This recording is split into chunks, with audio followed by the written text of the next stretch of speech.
Okay. Good afternoon, everybody. This is the Town of Dewey Beach Monthly Town Council meeting. It's being held at the Dewey Beach Life Saving Station as well as via Zoom. It is Friday, October 18th, 2024, and it is 3 o'clock in the afternoon. With that, I'd like to convene the Town Commissioners meeting, starting with the opening ceremony of a Pledge of Allegiance. Please stand. Pledge allegiance to the flag of the United States of America and to the republic for which it stands, one nation, under God, indivisible, with liberty and justice for all. Next, roll call. Commissioner Bauer. Present. Commissioner Gibbings. Here. Commissioner Jasinski. Here. Commissioner Persinger. Here. And Mayor Bill Stevens is also here. With that, can I have a motion to adopt the agenda? So moved. Second. All in favor? Aye. Committee reports. Commissioner Bauer. We're looking for a marketing chair, so if anybody knows anybody with a marketing sales background, please have them send me an email. So nothing there. And then Finance Committee, we now have a chair for the Finance Committee, which is Iris Curtis. Thank you for stepping up for that. And that's all I have. Commissioner Gibbings. The former investment committee did meet for the first time combined with the Budget and Finance Committee on October 10th to become the Finance Committee. And as Commissioner Bauer remarked, Iris Curtis has been named as chair. There's a beginning discussion on identifying new revenue options. The Brown Advisory Report, as always, is available in full online. And there was a request from the chair for education on the investment strategy. That does not need to happen now because the budget needs to be the focus, but at some point there is a question if we could, since there's so many new members, if we could give some education. Okay. All right. Commissioner Jasinski. The Infrastructure Committee met to discuss the flooding on Jersey Street, which is kind of a rain type of flooding situation that happens there because it's kind of like a little cave on two of the blocks. And we had a vendor come in who gave us their assessment of basically a French drain system that basically will kind of store the water under the ground so it's not several inches of water. Mr. Zolber is going to work with them to do an assessment so they can more narrow down exactly the size of the French drains that are needed and be a little bit more confident how well they'll work. And then we'll meet again and discuss actual getting it funded. Wonderful. Commissioner Persinger. Yeah, the Charter and Code Committee met earlier this month, and we have a couple of items on the agenda later on to talk about from that meeting. The Climate Change Committee will meet again on November 16th. And I did want to mention one thing, and that's through the mayor, we got an invitation to be a part of a meeting in South Bethany. I think you sent forward my name, the town manager's name, and also the name of the chairman of the Climate Change Committee.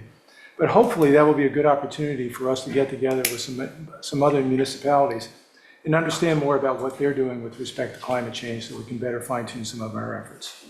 That's it. Wonderful. Thank you. Next, can I get approval of the meeting minutes for the September 20th, 2024? Motion. Second? All in favor? Aye. And a motion for the approval of minutes for September 27th, 2024. So moved. All in favor? Aye. All right. Town staff updates. Yeah, thank you, Manager. Mr. Mayor. So there is a burn ban on right now, which is we were not allowed to have bonfires on the beach. It came out from the fire marshal. After we have some significant rain, we expect the fire marshal's office to put something out saying we can go back to having bonfires on the beach. And right now we are doing either refunds or rescheduling for those individuals.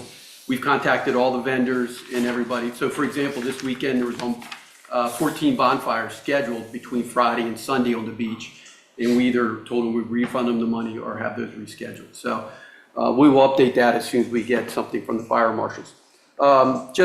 Dewey Goes Pink went really well this year. It's one of the largest crowds. They did a really nice job. Great volunteers down there. I want to thank the volunteers. The police department did an awesome job. DelDOT and everybody. It just went really well. And I don't know if the chief may have some extra comments on that because there was just a lot of people down there and there weren't any major problems. So that was huge. Jazz Festival is in town this weekend. October 25th and 26th, Dewey Beach Business Partners is going to be doing the haunted beach area down between the Rudder and the lighthouse. Kelly Ranieri and all her volunteers are going to be out doing that. It's basically between 6 and 10 down there. She's going to have a dance party, and again, that's Friday and Saturday night. And then, of course, there'll be the trick-or-treating on Friday night around town. We are looking for volunteers to help with the crosswalks and everything. So if you want to volunteer, contact the police department. We will be doing the 28th and 29th of this month, our 6-month review with our department heads on the budget, what our burn rates are, how we're looking for each of that. We've got that set up, and I'd like to thank Sheena for getting that set up. And again, going back to our finance and the way we looked 4 years ago and the way we look right now and what we've done, thank the mayor and Commissioner Persinger for all the assistance on that. The state has enacted a Paid Family Medical Leave Act. We don't have a choice. We have to participate in this, and it's going to start soon. So what we're going to be doing is participating in that. It's about 0.8% of the cost of the wages. This is, for example, if you go off on leave, that will assist the employees who need to take the Family Medical Leave Act and be able to have some type of income while they are out taking care of themselves or their family members for this. It's going to cost each employee anywhere between $6 to the highest paid employee around $20 per pay period, roughly being about $25,000 a year. So we are going to participate in this program. Again, it's something we have to do, so we're going to move forward with it.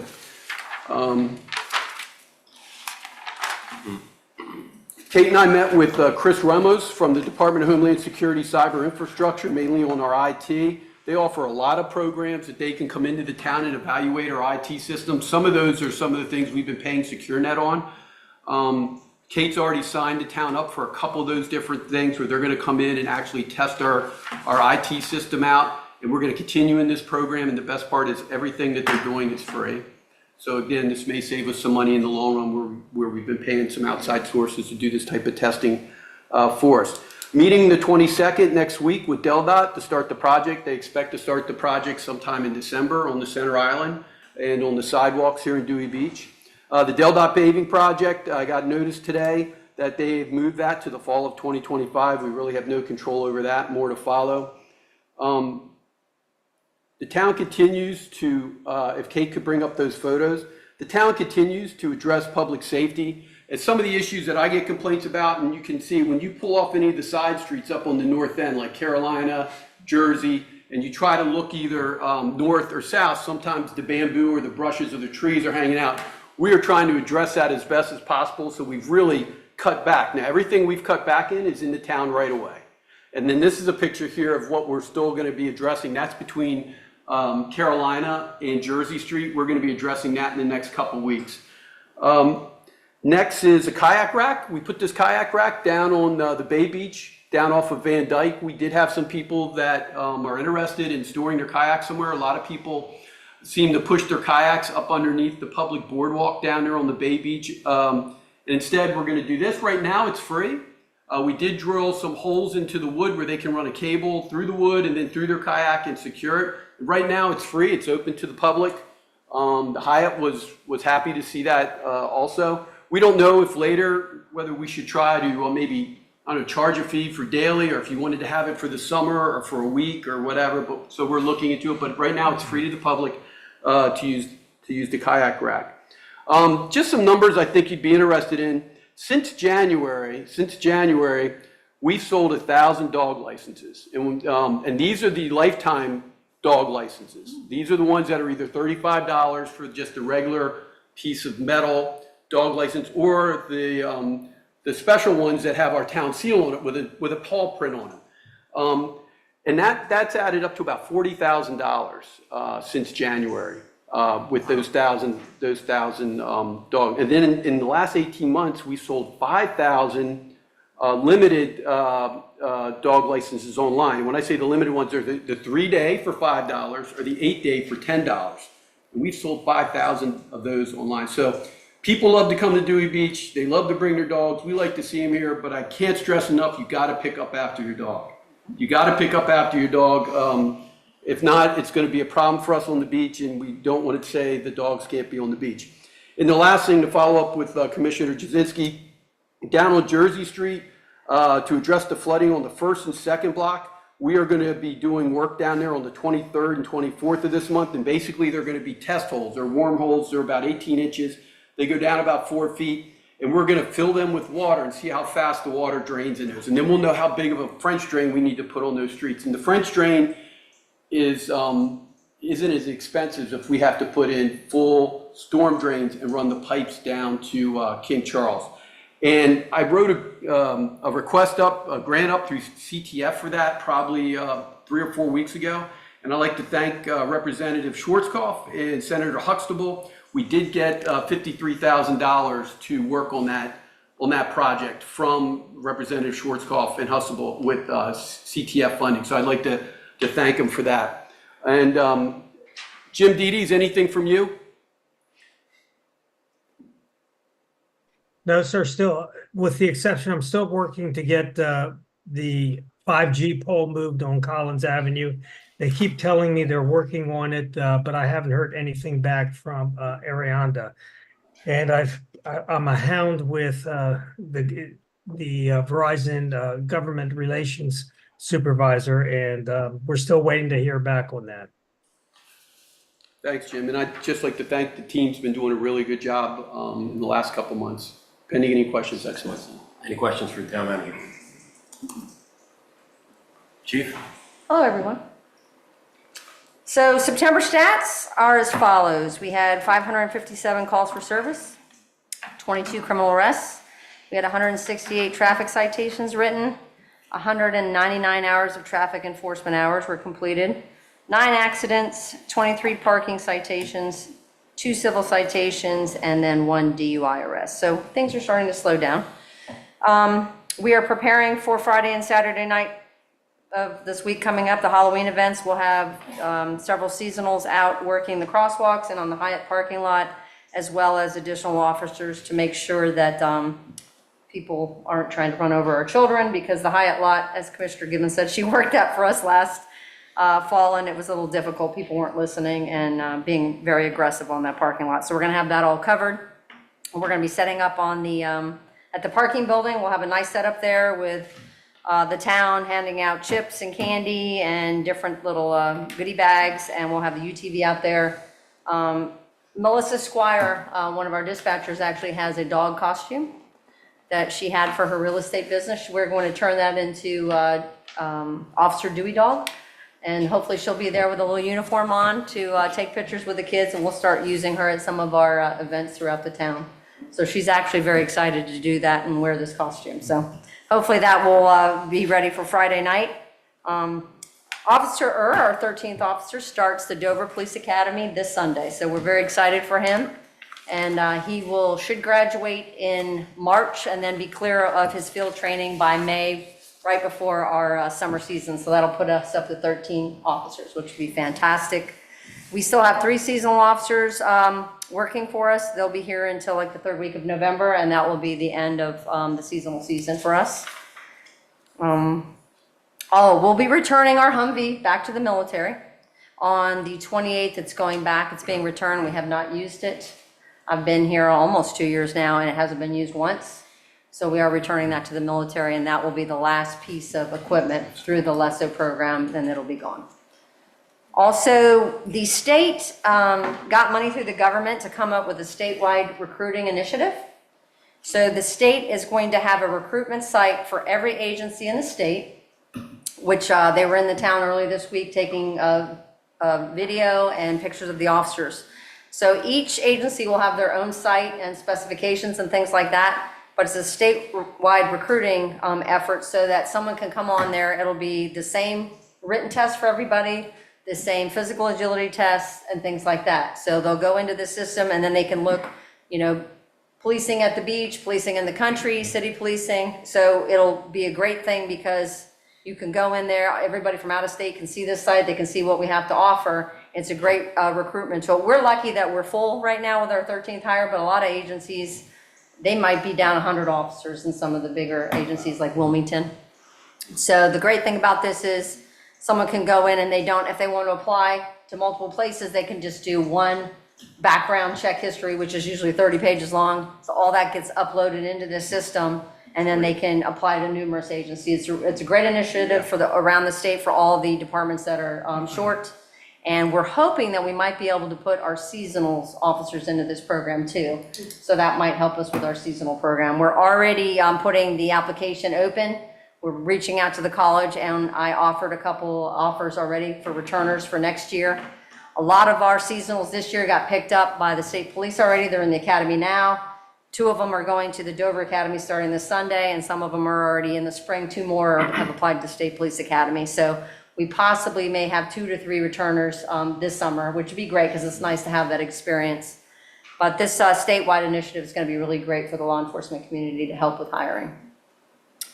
And I think that's about all I have. Thank you, Good job, Chief. Chief. Any questions, Chief? Has the peeing in public gone down?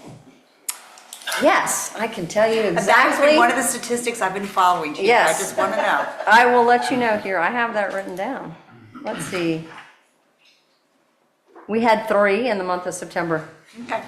So Great that's, decrease. yeah, we had 3. The highest number we had was 57 in July. So that has gone way down, which is a good thing for all of us. Thank you, Chief. Analyze this data first. We'll put it in the statistical section of our budget. The next item on the agenda is Chamber of Commerce update, but she's not, Carol cannot make it this time. And next is public comment for non-agenda items. So is anyone here that would like to make a comment on anything that's not on the agenda, please step forward. Yes, please. Yep. Or is it enough to just? Nah, come on, I gotta get up to the podium, name, rank. Certainly. Serial number. My name is Ron Kepler. I own property on 19 Sweet Street with my wife. I'm here in person to express how important this is to me. Got wind of a potential idea, thought with regards to parking on your property, parking cars on your property, and wanted to lobby a couple of ideas, thoughts, and just comments in opposition to something like that. Our property, it's family property, we've owned it. When we would come down with the family, when they were little, we loaded them all up in the cars. Now that our kids have grown up and are adults, they're coming in their own cars. And there are occasions where we need that extra bit of parking. We take advantage of the parking passes that we have, but there are times, sorry, nervous, obviously. It's the town of Dewey Beach. We're a beach town. We have beach property so that we can invite our family and friends down, and when people come down, they need places to park. We've lost a lot of parking with regards to, we've given up parking, we've given businesses their ability to take over what used to be a necessary parking per square footage patronage, that the restaurants have taken over their parking spots. So for the most part in that business model, there's a lot of parking spaces that have been lost to the restaurants. So those people, those patrons that are coming, parking on the streets. Ours is an older property. We don't have the setback. Our driveway is a skinny, small driveway, so we don't have the large sort of frontage or a wide driveway like a modern property would have for parking. So I just wanted to lobby some comments from the opposition side of that thing, that Could you remind me the actual address on Suites? 19, right behind the golf course. So, yeah, take that into account too. I get that it's an issue. We walk the streets, we enjoy walking around, and we see it as well on the weekends where everybody and their brother have come down for the rental or whatever and have parked on all of this. And sure, it has that eyesore, but it's 3 months out of the year where that's a concern. It's a 3-day weekend or a long weekend where that's an eyesore, so to speak. But the rest of the time of the year, we have Thanksgiving or something, and we have people coming down to enjoy and parking won't be a problem then. We'll be able to have it on the street, but I just wanted to lobby some concerns from the opposition side of something that's been proposed like that with regards to how necessary is something like that to be legislated. I don't think we should be legislating what somebody can do on their yard, on their property, that type of thing. So that's comments I wanted to make to the council. Thank you all for your time. Anyone else? All right, let's get to the agenda. First item is to review the September financials. Ms. Hall.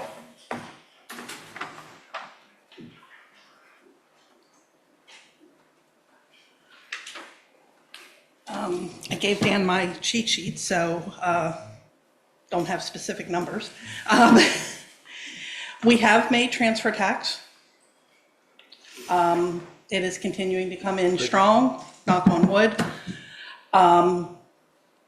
Parking, we did make it. However, as the mayor likes to point out, we are showing it as gross parking, and then the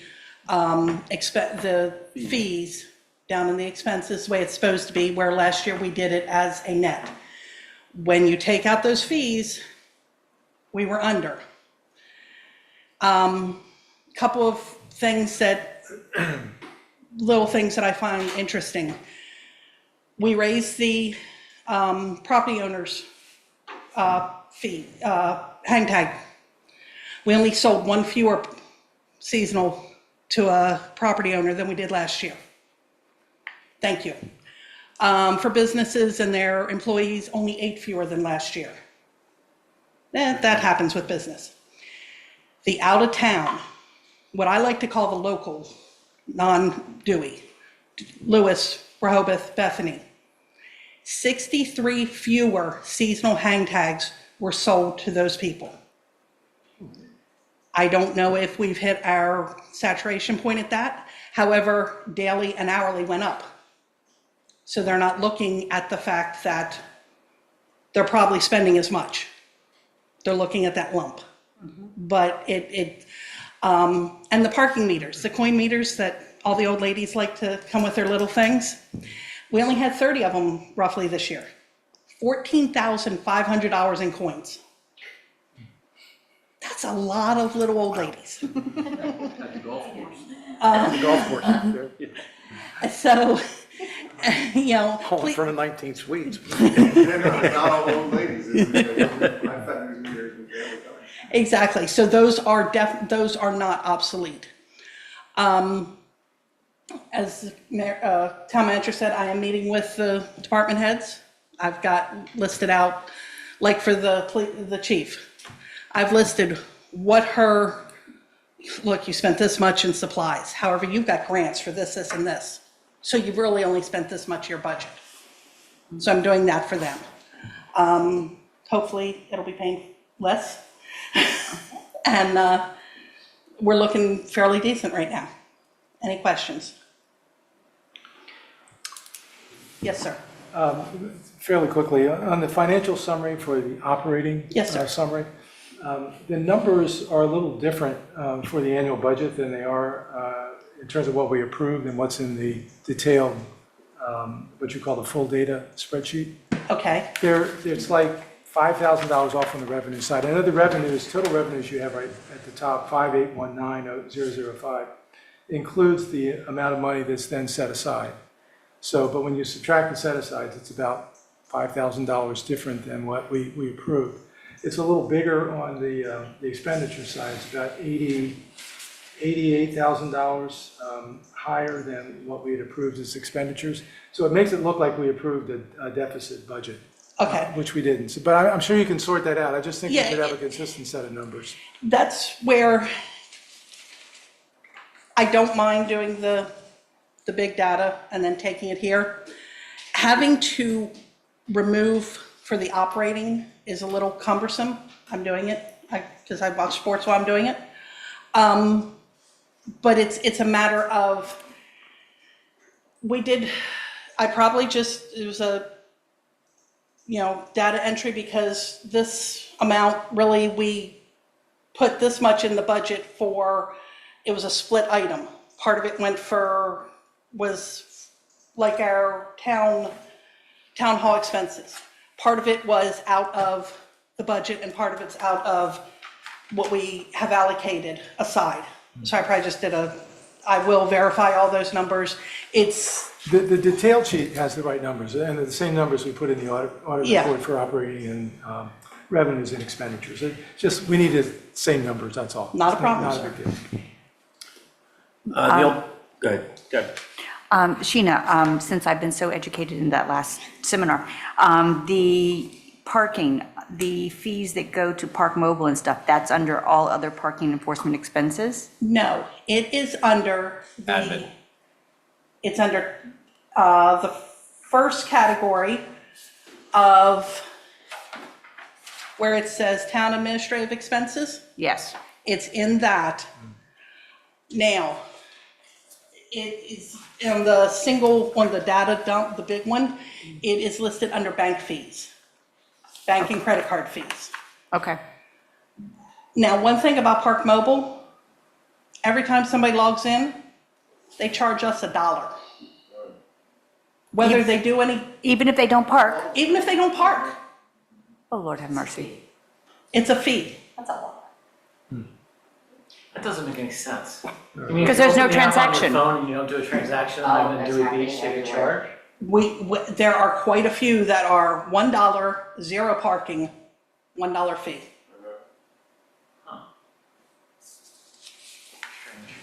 Makes sense. And that's in the contract, and there's nothing we can. I have do. not looked at the contract. I was not involved in that. It was one of the things that I was planning to talk with our parking manager about. Because I do know that we have a different contract than Rehoboth because our volume is less, and so the fees are different. Right. Okay. You'll follow up. Thank you, Sheena. Yes, sir. Two things. One, just one comment and one question. One comment is, when we get into December and start discussing potential budget amendments, I would, I'd be all for amending the budget to properly separate the fees and the revenue on the parking, so it doesn't look like we're over and on the expense side and over on the revenue side, that it matches. So reducing the budgeted amount for the parking revenue and increasing the budget amount of part of the administrative yeah. bank fees. So it doesn't look offside. In prior year, we got rid of the free Tuesday and Wednesday. Have you had any chance to take a look at that to see what Tuesday and Wednesday generated for Yes. the, I gave now we're that. 6 months in? gave I think it was around 100, is that? Or less gave than that to you, 100,000 Bill. income? But I thought we, didn't we anticipate two? I don't know what we anticipate. it It's just- was it's under not an what- easy analysis necessarily. Oh. yeah. I've got the email. I didn't, I don't know if it's in there or not. I grabbed the other stuff. It's not on this one. That's right, because the question was, do I start looking at just the people that purchased right at 5 o'clock? And I went only to midnight. And I think it was not close to what we had projected. However, if somebody purchased at 4:55, that's not included in that. If they purchased at 4:30, it's not included. So to get a true number, looking at that, I would have to take all of Tuesday and all of Wednesday and compare them that way, if you would like me to. But if I do just straight 5 till midnight, it's a lot less than we had projected. But you have. But you're not taking into consideration those people that are coming 4, 4:15, Right. 3 through 3:30. Right, and you don't until- know. Right. And who might have purchased a full day because they knew they were gonna stay. It's hard to measure. Right. I don't think it's going to create cause us to make a change in anything that we've done, but I was just curious as to what it was. And maybe it is in next meeting, or that just looking at total Tuesday, Wednesday, year over year, Yep, and just see how those numbers have changed on the hourly rates. yep. You know, even though we know we went up 50 cents, but just to see if it made a difference. And I've already heard Ocean City's going up $2 an hour What, for parking. what's it take, what is it now that they're adding $2 to I think it's like $4 right now. 4 to 6? So more people come see us. More revenue. Yes. Any questions for Sheena? Thank you, Sheena. Thank you, Sheena. Number 2, discuss possibly vote to reappoint Julie Johnson, Donna Alexander, Debbie Knight, and Bernie Kraus to the Audit Committee, each for a 1-year term. Motion? Second? All in favor? Aye. Unanimous. Number 3, discuss a possible vote to appoint David Byron and Diane Tenahupin to the Charter, did I say that right? Yep. Okay. To the Charter and Code Review Committee. Motion? Motion. Second. All in favor? Aye. Discuss a possible vote to appoint Mimi McKinnon to the Planning and Zoning Commission for a term of 3 years. Motion. Second. All in favor? Aye. All right, number 4, discuss a possible vote on an ordinance to amend Chapter 101 flood damage reduction of the municipal code related to the freeboard height requirements for the elevation of building, structure, equipment, and as referred by the Planning and Zoning Commission. Gary, would you like to give a 1 minute? This will be a quick history on this, first of all. The 2018 Comprehensive Plan recommended that we revisit the issue of freeboard. That's the safety requirement, additional elevation over and above the base flood elevation level, which is a requirement for FEMA, or from FEMA, if you want to construct a new house or substantially renovate an existing house. So the the Climate Change Committee took this up. They recommended that we increase the freeboard. They did not recommend a specific amount. We, in approving the design of the new town hall, we agreed that there should be an additional 3 feet of freeboard in the design of the new town hall. So that 3 feet became the figure that we used as we went forward, considering changes actually to the town code. The Planning and Zoning Commission, as well as we as town council, have had several public hearings, several discussions about this. Those discussions and those hearings have all been supported by some very good research that was done by the chairman of the Planning and Zoning Commission, Dave Lyons, with support from our building official, to try to get everyone to understand what it means if we increase this freeboard. At the last meeting, after the Planning and Zoning Committee Commission had already unanimously recommended that we approve this change in the freeboard requirement, we decided to take one more shot at educating the public on what this meant. And so there was an article in the October newsletter that talked about the issue of raising freeboard, tried to explain what it meant. And I would just like to thank our town clerk, Kate Banaszak, for doing a really excellent job in putting that existing material together and getting it out in a very understandable way. We got one response that I'm aware of, at least, to that request for information. So my hope today is that we will be able to entertain a motion to approve this and to formally approve it during today's meeting. And Kate, just to confirm that only one person responded? All right. Open up the council for comments, discussion. So I've talked about this in our previous meetings. I've got some concerns about unintended consequences, and a lot of it is, and a lot of the public I don't think realizes some of the things that will happen. For instance, if, let's say you have one of the older beach house style cottages where you've got the breezeway down the middle, and it's 1 foot above base flood elevation today. A lot of those cottages are old with the old kitchen and bathroom. If you decide you want to renovate your kitchen and bathroom, some people might want to put on a 4th bedroom, but kind of keep that style of old cottage there. That kind of renovation will be more than 50% of the value of the structure, because the value of the structure is just not that much on an old structure like that. So the consequence of this will be basically you can't really fully modernize an older home like that under this type of rule. There's nothing that really prevents anyone from choosing to do more elevation if they want. You can always go 4, 5, 6 feet, whatever you want to do.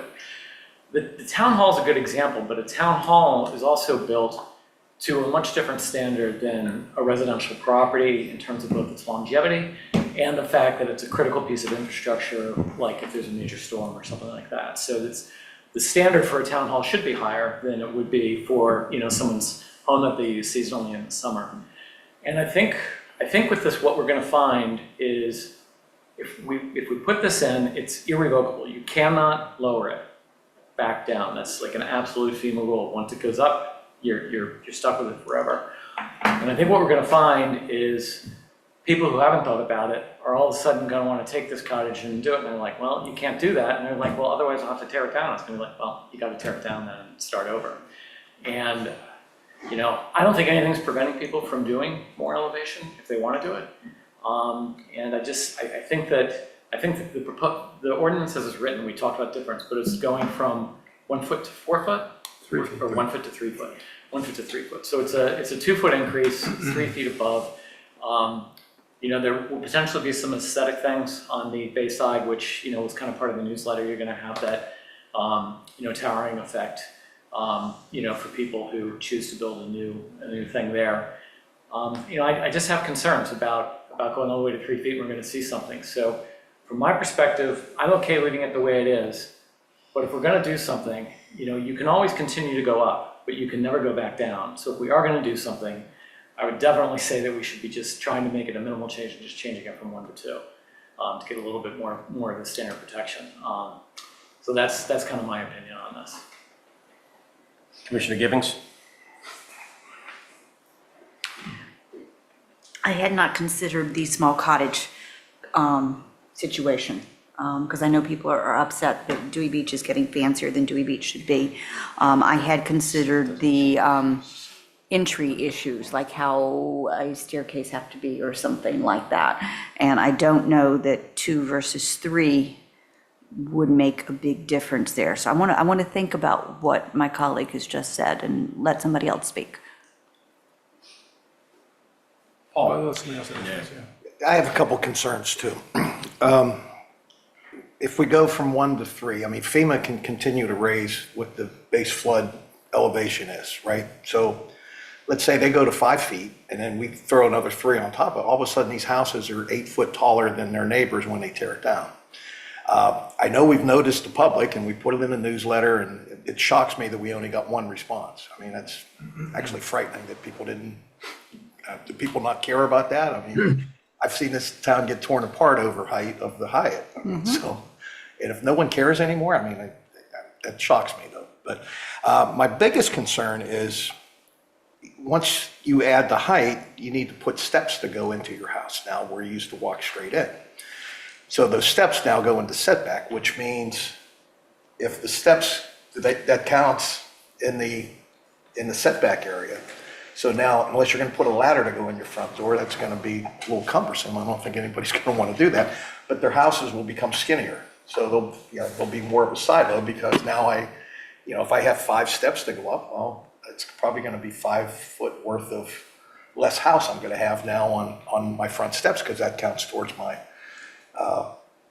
towards my, how I get in my house. So I'd like to see, is there some language we can put in there that would protect that steps don't count in setback? It's not written into the ordinance, so I'd like to get that included if we're gonna go from 1 to 3. I'd like to put some language in there that protects people from having now to build a skinnier house.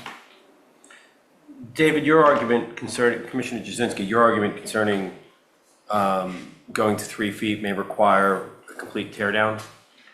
Doesn't that exist right now with the 1 foot also? Most of the houses, I mean, it's gonna vary by neighborhood, right? So most of the houses up in the north end, I use the beach house example, they're either, ones that aren't in a flood zone, it doesn't matter, unless they happen to become in a flood zone.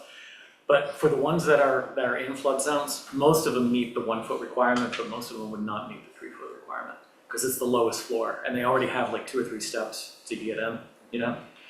So most of them actually already meet the requirement that's there today. But there are areas of town, to your point, there are areas of town where there are homes that were built at grade that have this issue no matter what we do, because they were built at grade. For instance, if you have a house that's built at grade on, Reed Avenue, it would, definitely be below BFE. So for that home, if you violate the 50% rule, you have to build to current standards.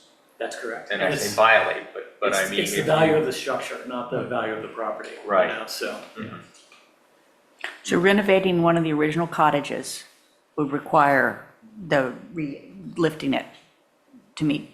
tear it down, or you could elevate it potentially, potentially, you could potentially elevate it depending, but if you've got If you've got a beach house style in the north end, those don't meet the current side yard setbacks, so you would not be able to elevate the cottage. That would be against zoning rules. So, this is about flood mitigation, The benefit here is, you move the house, the higher up you move it, the less chance it is you're going to have water in your structure. I don't know if anybody's paid attention to the real estate market these days, and this is in terms of the ads that you'll see in Redfin or Realtor.com, and Zillow.com is not going to pick it up too. There was a research service that people are tying into, and they're giving probabilities of having floods. Whenever a property is listed, you'll see anything from 20% on up. Most of the properties I've seen in the flood zones, they're saying there's a 100% chance of those properties being flooded at some time over the next 30 years. That's a pretty serious thing to think about. I think the base flood elevations are not going to get any smaller. Climate change is making things worse. We're seeing more flooding especially on the bay side. Fortunately, we've not had any dune breakthroughs on the ocean side, but who knows, that could come at some point. There are some benefits to going up to 3 feet in terms of the flood insurance premiums. We could certainly do 2 feet, that would be a help, but it's not crazy to go to 3. Henlope and Acres has been at 3 for quite some time. Lewis and May increased their free board to 3 feet as well. So, it's not a crazy thing to do. I think we should go to 3 and plan for the future as much as we can.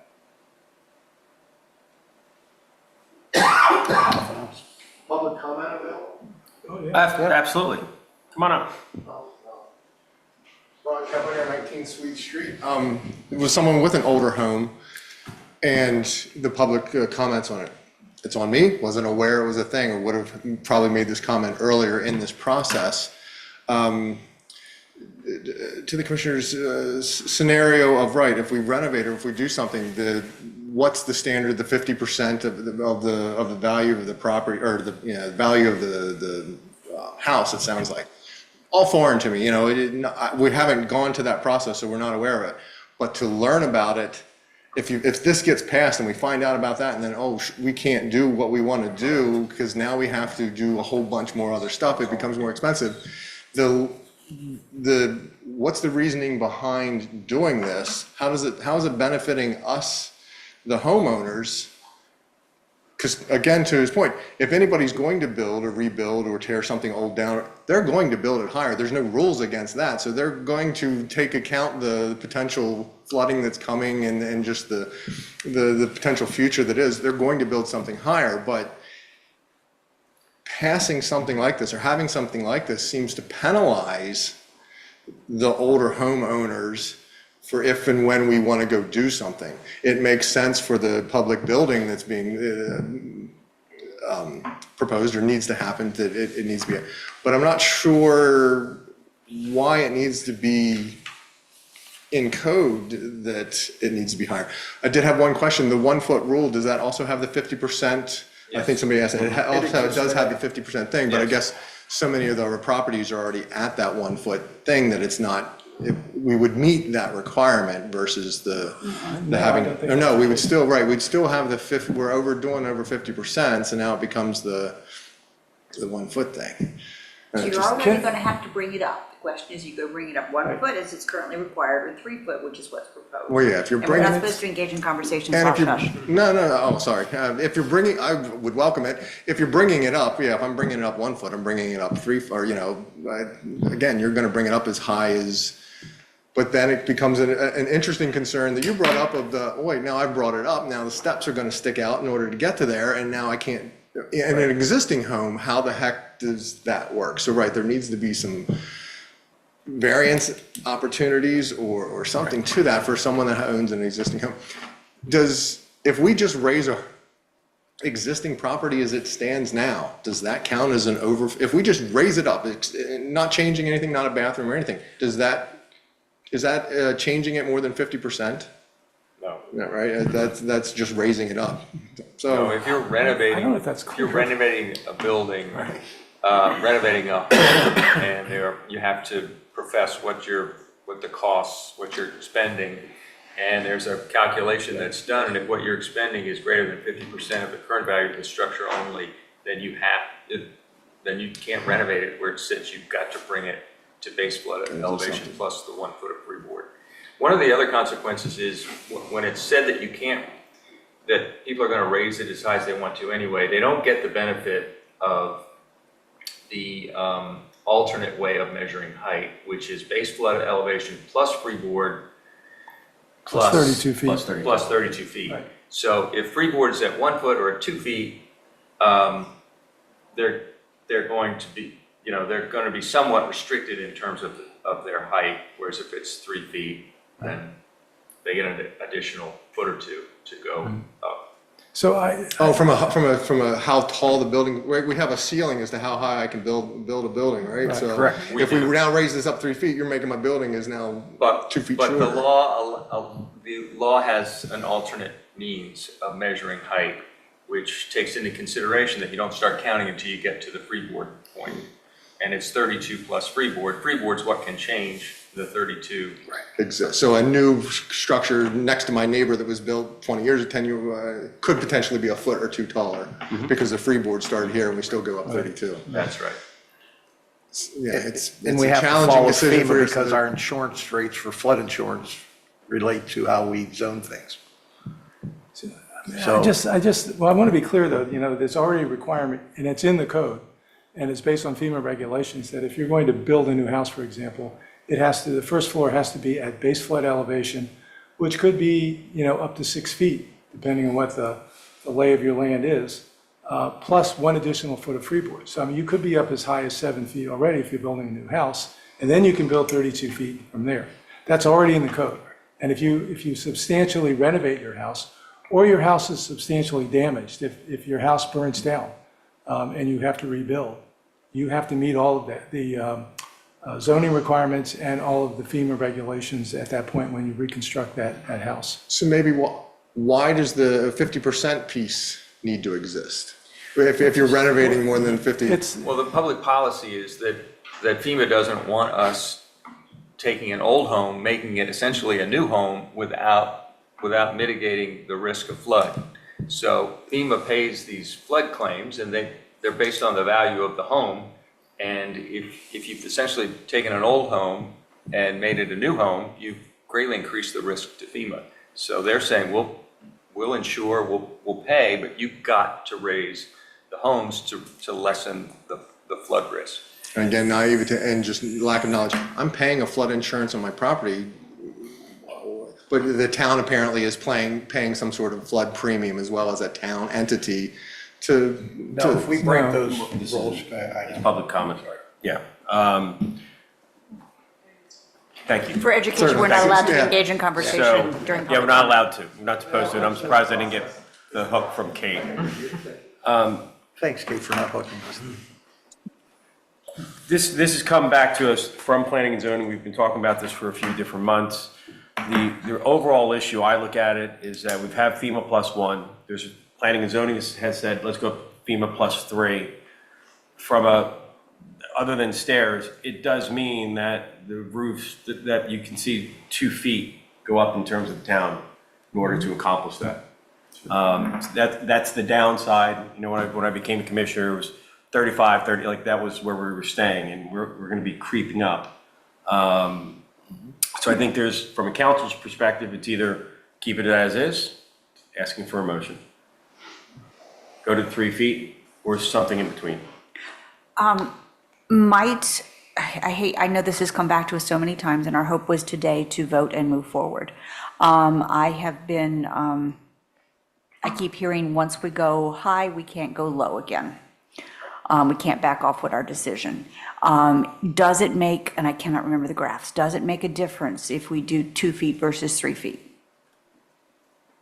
In terms of FEMA insurance and other kinds of things? I don't know the answer. My understanding is there's a benefit in terms of flood insurance premiums at 2 feet. there's more of a benefit, it's 3 feet. You get a, But there is a benefit. I can explain. So you get, FEMA does what they call a community rating system. And the community rating system is about your overall town's risk. And part of your overall town's risk is what kind of regulations do you put on? So basically, if your town puts on stricter regulations, everyone gets a little bit more of a discount. Some people say, it'll be huge. You will see a small discount in your community rating thing when the town has stricter regulations. I don't know if it's enough that it makes a big difference, but there is a discount associated with it. There it is. Kate has just put up the graph, and it is, I'm not going to do the statistics, but it appears to be a statistically significant difference between 2 feet and 3 feet, but not between 3 feet and 4 feet. Okay, so these are two different things that we're talking about here. Yes, This is for the person who builds a new home to that standard. yes. I'm talking about the overall town premiums for the community rating system is very small. So your existing house is not going to see those discounts that are on the screen as a result of this change. You're building a new house with higher elevation is going to see those kind of discounts, just so people are clear.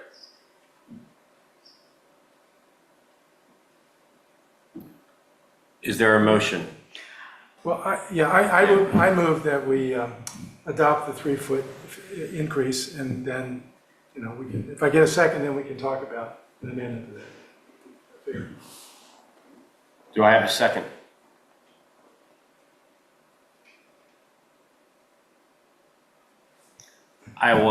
I'll second that motion. So we'll continue to talk. Would a modification be to the amendment that we make it 2 feet instead of 3 feet? Sure. Okay. I'll support that. Okay. I support that as well. So follow it up with a motion. I'd like to, Please. if Gary would I think I amend have his to accept motion the to 2. amendment, right? I guess I can accept the amendment even if I vote against it, is that right? You can't, Gary, yes. You can't have both sides. I get the sense of where we're going here, so I'll accept the amendment. It's an improvement. Yeah. Okay. Gary, could I ask you to put an amendment in this ordinance to eliminate stairs from setbacks? That's a complicated. Yeah, We got an attorney. that's a zoning, We Yeah, need some language in it. that's a zoning issue though, and that would require, that would subject us to a different set Yeah. of rules. We don't have, we can't make an amendment to what we published as significant as that. Why don't we make this positive change and then address that separately? Well, right now, anybody that applies is going to have to build a skinnier house by two more feet. Yeah, Yes, I do have a comment, and it deals with that setback issue. And the other comment is to give the public who have already started, who have engaged an architect for a new building, time to deal with the expense that they have and delay a full operation of full amendment of this in 6 months or so, to give people opportunity to further plan and rather not go back and start planning again. Now, we did that, and I advocate for that because we've done that in the past for when we've passed the zoning changes in other areas such as bedrooms and so forth. So this would at least not hurt anybody already in the process of building and give some sort of a time frame in that.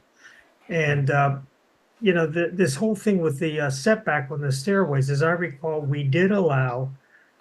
We had a situation on Reed Avenue where a home had to be raised. There's an insurance thing, and we all agreed to that. And we allowed this person to go into the setback because I think, Fred, correct me if I'm wrong, we can't prevent somebody having access to their building. There's a fine line, but you might want to consider that and do some limitations on it. But that's the only comment I have. well, uncovered stairs may not be subjected to the same setbacks as the building itself. That's what I'm trying to. There is a provision in the zoning code in the front that I think you get 3 feet for steps in addition to the setback. I believe that's in the zoning code, but that's So- on the front setback, not the sides. So that the steps can encroach an additional 3 feet into the front yard And the setback. front yard setback Yes, only, yeah. and they must be uncovered in order to be Right, eligible. that's correct. So are you saying that we could amend both at the same time? Or so that 3 feet could be more to take into consideration the 2 feet adjustment on the height? Because theoretically, if you're going up 2, if they wanted more uncovered stairs going out, there'd be another 2 to 3 steps, right? Another 2 feet out. Theoretically, another a foot up, a foot out, or actually more than that. So what we could do is if you entertain the suggestion to make this effective 6 months from now, then we can take up specific look at this question in the meantime and try and marry up the provisions. Now, maybe, I don't know, maybe there is no consensus around delaying the effective date of this ordinance, so I don't want to speak for you on that. Yeah, I'd like to entertain it that way. I mean, we can delay the implementation of this, we can approve it, should we vote to approve this. And in the meantime, I really think that's the right thing to do for the public is, we're asking them to raise their house up, but now we're also asking them to make their house get here. So I just think we need to be fair on that aspect of it.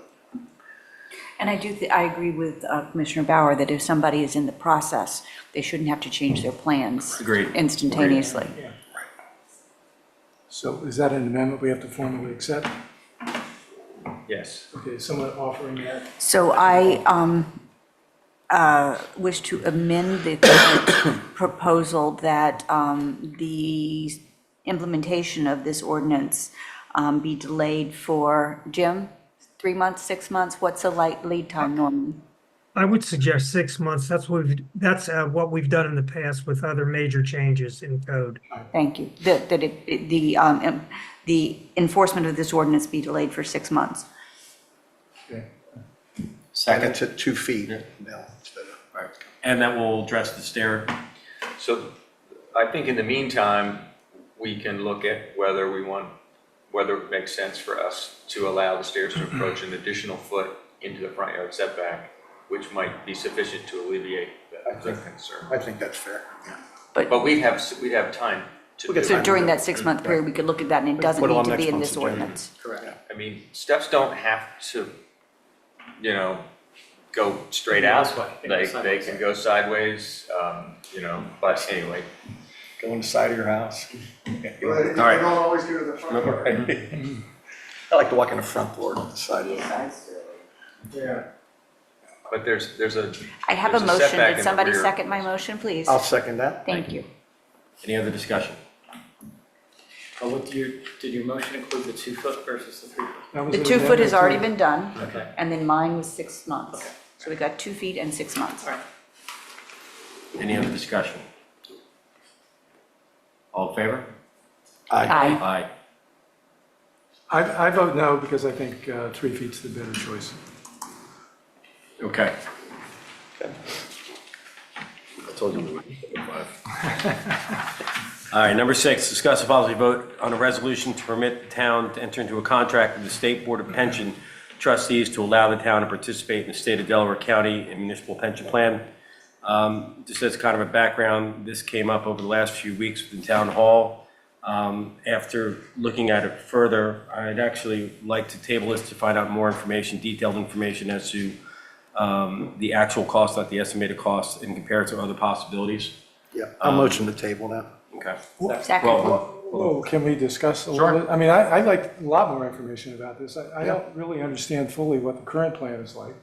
I understand it's a 457B plan, but I'm not sure, is that a governmental plan or a non-governmental plan, because it makes a difference. I mean, I think retirement issues are certainly critically important, and for us to make a decision on this, to go with the state plan, I think we really ought to understand what the implications are, both for the town financially as well as for the employees. Because I'm not sure that, a long-term defined benefit pension plan may be the best thing for many employees. I also think we ought to have some outside non-interested assistance on this, someone with some financial expertise in benefit plans like this, and so that, you know, we can make a better decision, and hopefully the employees will have a better understanding of what this involves as well. Okay, so currently what we're in is 457B. It's a government version of an IRA. If the employee puts in 6%, the town will match 3%. It was with Mass Mutual when I got here. It's now under Empower. The employee signs up and they're given a list of funds that they can go into. They specify it. We put the money in. If Empower goes under, money's gone because it's not insured under ERISA. I don't think that's, It's a non-qualified. I understand it's not qualified, but the money is supposed to go into some sort of a trust, and it's invested with funds, into mutual funds. It's not invested into Empower. This is the way I understand it. Incorrect. We do need Well, more help. and that's information Yeah. I think we need to figure out, as well as what you can do with the money if you leave employment. It's my understanding you could roll it into an IRA. The 457B, you cannot. You can if it's a government plan. That's pretty clear in the information that I've seen on the internet. So we need to see if we have a disagreement, Yeah. and, you know, if you were to go on the internet, you would get some different information than what your understanding is. And so I think we need to all be on the same page, and I don't think we are at this point. That's fine. As I did get information from Lewis and from Rehoboth. Neither of them are with the government plan. Lewis, just for working there, they will put in 9%. You don't have to put in a penny. If you put in money, they'll put a total of 10% in. My daughter's making out really good. Rehoboth, they have a 457 that the employee is not matched. They have 2 other plans that they will put in up to 6%. So if you're in those plans, they will match up to 12% for the employee. And this has been questioned since I got here. People have wanted to go into it. They just wanted something similar to what the police have. Do you know what the vesting requirements are for the state plan? 5 years. 5 years. So, I mean, you could work here for 4 years, and, you know, would you be better off taking off you wouldn't have a benefit at all, but you could take away with you 4 years of money that you put away in a 457B plan.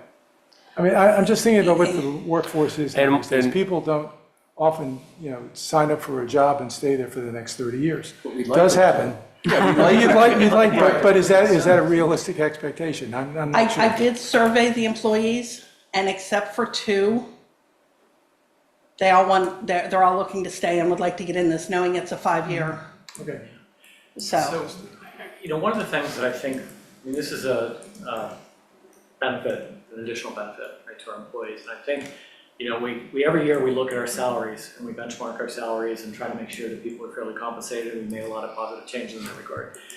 If we're going to look at this, one, we need a lot more details on it financially. We also need to assess the town's risk. Like the plan we've become a part of, you know, Delaware, as recently as 2019, was $2 billion underfunded in its pension. It's not anymore, right? They've kind of changed how it is, but you get in a situation where it's underfunded, all of a sudden the people who are contributing to it have to contribute more money. So we have to think about the risk. But more importantly, we really need to think about, okay, for all the small towns in the area, what do people do with health benefits? What do people do with sick and vacation time? What do people do with pension? What do they do with 457? Look at all of these different things and then try to say, okay, do we need to make an adjustment, and is this part of it? I mean, that's my view on it. Yeah, I just think overall, I mean, we need to quantify, well, what does that mean, and where's that money going to come from to fund it? I think it's a budget or finance issue that we got to figure out where the money, because frankly, I mean, I want this to be the greatest place people can work. So, you know, I'm in favor of it, but I need to know what it's going to cost and where the money's going to come from to do it. I appreciate y'all opening up to a discussion on it. I really do. So can I have yes, Kate? We're going to make a motion to potentially table this. We already made a So motion. why waste time on? All right.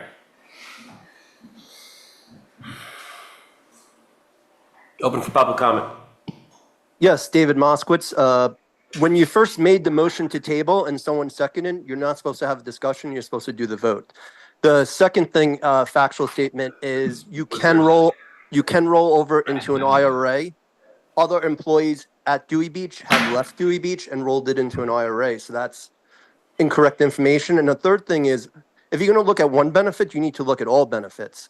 Because right now, like Dewey Beach pays for non-police 100% of insurance, I believe. And no other town does that. So you can't just look at one benefit and compare it to other towns without looking at all the benefits and the total benefit package. And the last thing I'd like to say is it's sort of wrong to survey employees about a potential benefit before even bringing it to council. The proper way is to bring it to council, see if there's an appetite, then bring it to the employees. And also to give the public a chance to weigh in, because this came out of left field with no financials attached to it. And the town has looked at this in the past, and they found out it would be a financial disaster. So that's also history that should have been brought up. Thank you. Any other comment? Council? Any other conversation? Want to just read motion to table? All right, we need a second.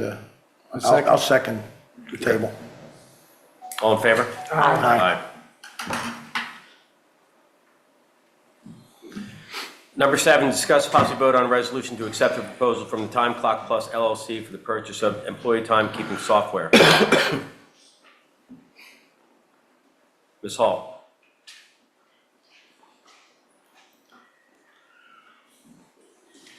Thank you. When I got here, we had 40 different timekeeping systems. We had the old punch clock. The lifeguards had a just check in and check out. Not sure what the police were doing at the time. And I forget what the other one was. I mean, I think other people were just writing stuff down. We're now, as of this past, when the chief got here, we went to 2. The lifeguards have theirs, and we got the police on Buddy Punch. It's an app. They punch in and punch out, and they can specify if it's straight time, if it's special duty, which the police have two or three special duties. This was fine. We worked with it. Then the contract came around, and we now have differential. So an officer works from 7 o'clock at night till 7 in the morning, they get extra money. That's fine. Well, if they come on at 6 and leave at 3, that's a different, you gotta calculate this out and calculate that out. So I download into a spreadsheet every 2 weeks. This is what gets printed out. This is, I have to then take it and put it into columns, as whether it's special duty 1, special duty 2, grant, and then the differentials, and calculate that all out. It's gotten a tad cumbersome, just a tad. And then we have to manually, after it's manually put on these spreadsheets, manually enter it into QuickBooks to pay people. It's roughly, in the summer, 2 full days to do this. The police department have to approve everything that their people do. Town manager has to approve everything. So he looks at every one of these when he has time. I have, with the help of the chief, her lieutenant, her sergeant, and her administrative assistant, we met with 3 different companies, but virtually, and said, this is what we need. One of them, they couldn't do what we needed, and they were way too expensive. There were 2 others that have worked with municipalities before and with police departments. Roughly same amount. One could get us online in about 3 months, the other in about 9. Time Clock Plus was the 3-month.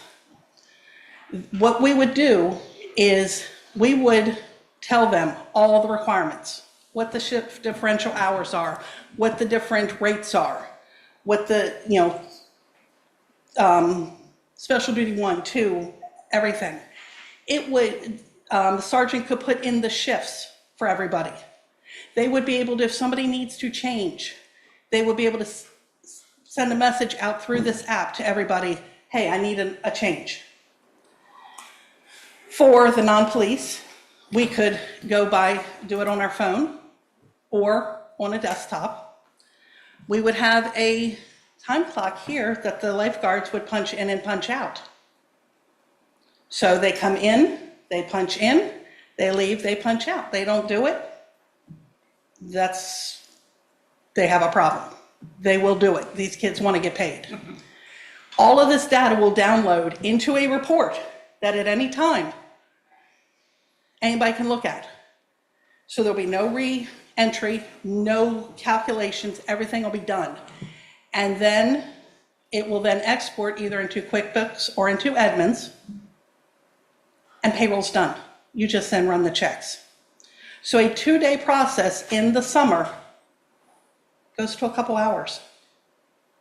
Now with QuickBooks, they do our W-2s and our state, our quarterly reports and all. With Edmunds, they it's all set up that I just go and say, run this. These are two different pieces though. Yes, but in QuickBooks, it would stay, the same, but either way, it goes from 2 days down to a couple hours. How much labor money is this going to save us a year?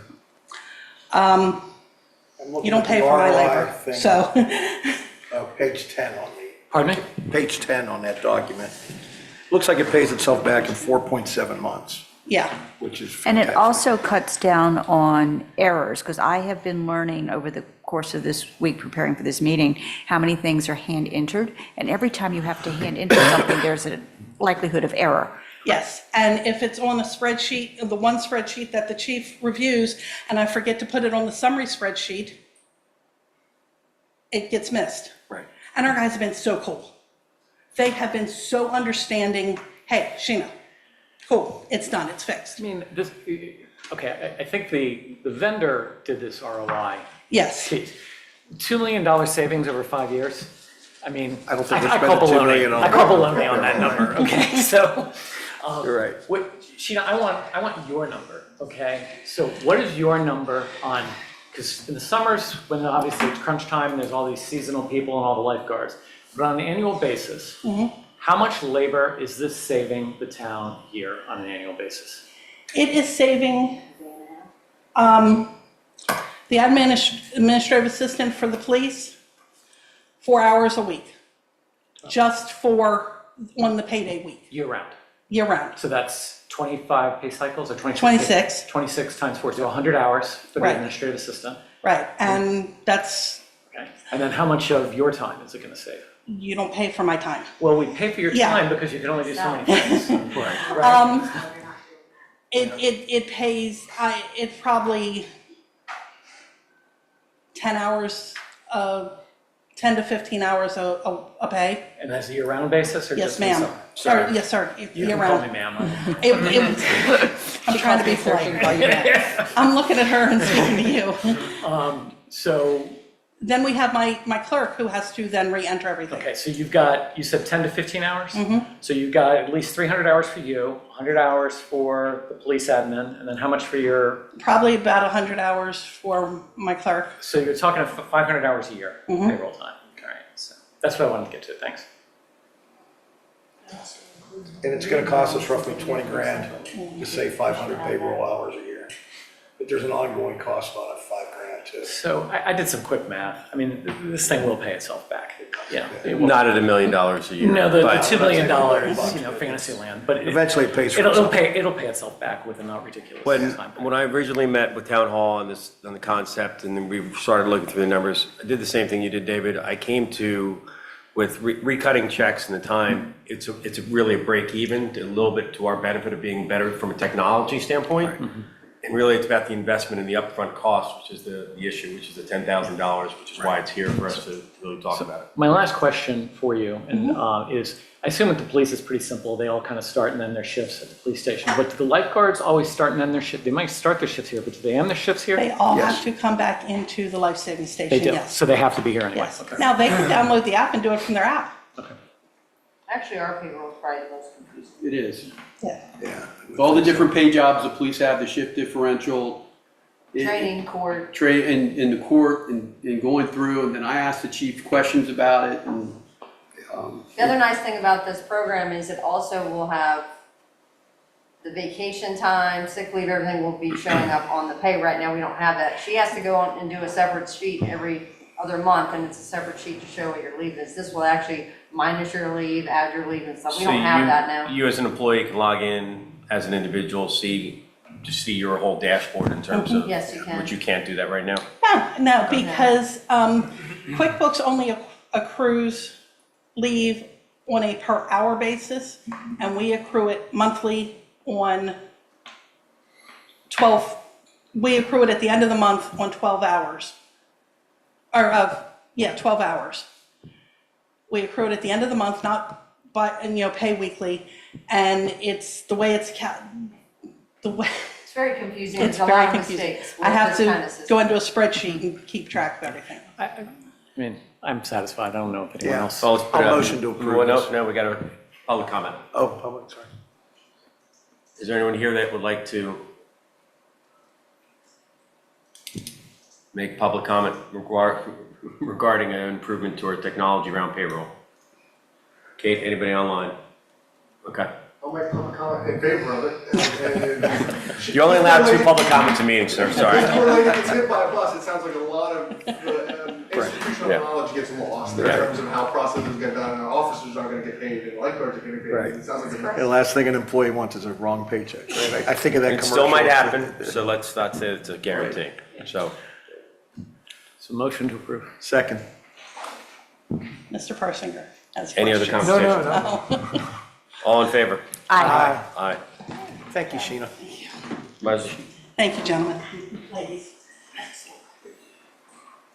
Number 8, discuss possible vote on a resolution to accept the conveyance of the property located where we are at 1 Dagsworthy Avenue, map 334-20.18, parcel 159.00, from the state of Delaware to the town of Dewey Beach. Town manager, can you give a little overview? Yeah, thank you, Mr. Mayor. So over a year ago, started working with Representative Schwarzkopf and Secretary of State for the state of Delaware on looking at this piece of property. After what happened down in Rehoboth with Deauville Beach, going back to the state, when the city decided they didn't want to pay what the state was asking, I was thinking, could the same thing happen here? So got Representative Schwarzkopf involved and started working with him. Secretary of State agreed that he thought that it would be good. And then we had our attorney involved and the state had their attorney involved. And basically, nothing's going to change with the lifeguard station. The requirements right now is, it has to be for public use. It can't be for commercial use. The property can't be sold and you can't develop it. And under the new agreement that we would have with the state, DENREC, it would remain the same. Now, that being said, there were some good questions from a citizen today. What about the beach replenishment and them wanting to park their equipment here? And you know what, in the current MOU that we have with the state, it says in there, if DENREC wants to come put equipment in this back area while they do beach replenishment, they can. This past year, we asked them not to. We asked them to stage on the beach, and they did. And we would ask them again to stage on the beach. The other thing I think, if this does get voted on and approved, is that we want to look in making this parcel, this property, a historical site. Now, the lifeguard station is a replica, but the actual property is where the original lifeguard station was back in the late 1800s, and we would like to work forward to have this designated as a historical site here in Delaware. And with that, I would ask if our attorney has any additional comments. Yeah, and seeking the historical designation is actually an obligation under the deed. And the easement, there's an accompanying document titled Deed of Easement, which formalizes that the parcels can be utilized as a staging area for beach replenishment. So that is baked in to these. Channeling former Mayor Dale Cook, what's the unintended consequence of doing this? Is there anything that you see as the downside? Well, we wouldn't be able to change the building, but we can't change the building now, really. We can't take this building and double its size out into the back, as far as I know. And we wouldn't be able to do that under the new agreement either. The main thing is the town kind of controls its destiny on what happens with the building, and unless we violate something that's in the MOU, the town would remain in charge of this building and this piece of property. And if we did violate the terms of the deed, then the title could be reverted back to the Secretary of State. Two. It might make us able to secure grant funding that we couldn't secure before because we didn't own the We wouldn't own the building. property, right? I don't know. It's true. Fred, is there anything in either one of the deeds that is of concern to you? You know, this is not a,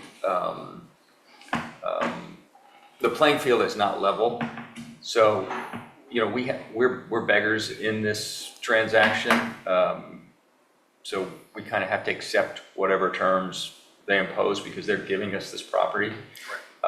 So I don't have a problem with the terms that are in the deed now. I mean, I will say that I didn't like some of the wording and we objected, and they very quickly addressed those concerns. So I don't view us as competitors at all, but at the same time, we can't say we're not going to take this property unless you meet some, you know, unless you take out some of these limitations, because they're not going to do that. Are there any limitations that would prevent us from upgrading some of the, I don't want to use the word amenities, but it's the only one coming to mind right now, for the lifeguards? Like upgrading bathroom? Or improving upstairs. Improving upstairs. Are there any limits on that? No. Not that's in the contract. I don't. Or the MOU. So as long as we maintain, Right. So there may be some restrictions that go along with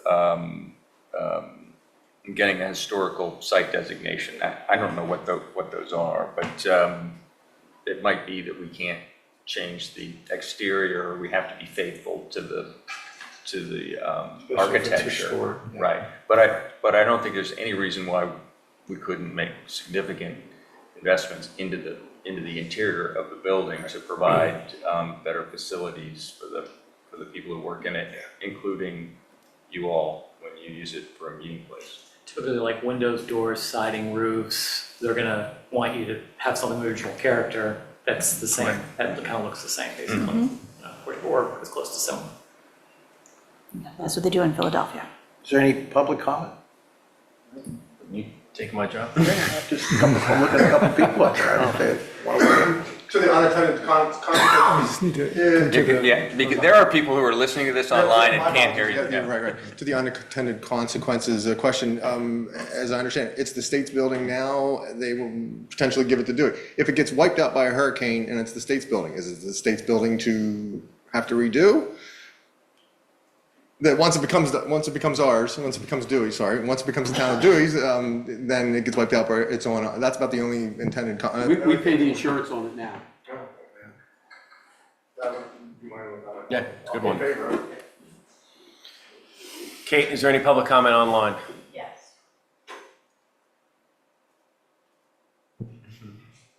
AJ, you can go ahead. Oh, thanks so much. My name is AJ Pyres. My sister and I own 7 Dagsbury, which is the White House directly west where you guys are all sitting. And really simply, I just wanted to convey and express my support of the conveyance of the land to the town, subject to the Preservation and Conservation Covenant. You know, as a child of a generation of homeowners who worked in the 80s to try to move the life-saving station and then build the replica, it really meets the intent of the original use of the land from then. And I would go further to say I would look forward to supporting both of the studies that the covenant calls out relative to pursuing the National Landmark Registration. So I think it's a great idea, and want to also just publicly thank Bill for his work to pursue it. And that's it. Thank you, Mr. Pires. Thanks, AJ. Anyone else? All right. Council. Is there a motion? I'll motion. Second. Any other discussion? All in favor? Aye.